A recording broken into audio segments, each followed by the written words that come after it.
Capitaine emblématique de l'OL, durant 8 saisons, Juninho aura marqué tous les esprits, ceux des supporters bien sûr, mais aussi ceux des journalistes qui l'ont côtoyé.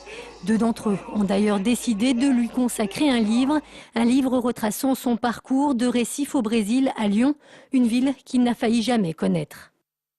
Il ne voulait pas que ça soit une biographie, il voulait plutôt vraiment que ça soit axé sur ces années lyonnaises. Donc on a juste voulu comprendre son début, on a juste voulu comprendre tous les méandres de son arrivée à Lyon, parce que vous le verrez, c'est compliqué comment il est arrivé à Lyon. Et même en posant le pied à Lyon, il a failli signer à Barcelone parce que Barcelone le voulait. Et puis après, on a voulu, avec lui, par entraîneur, voir un petit peu son cheminement. L'illustre inconnu à son arrivée en 2001, Juninho finira par devenir le capitaine inconditionnel de l'OL, sans doute même le plus emblématique de l'histoire du club. 8 années passées qu'il commente dans ce livre, un témoignage rare pour un joueur connu pour sa discrétion.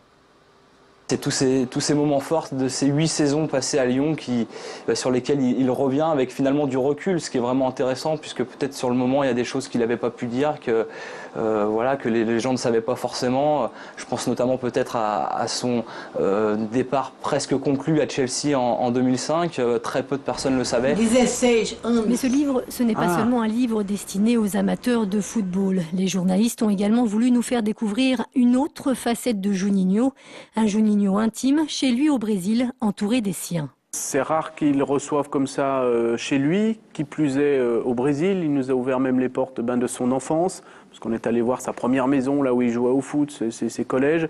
Il nous a ouvert aussi la porte de la maison de ses parents. Juninho, un livre qui vient de paraître aux éditions Hugo et compagnie.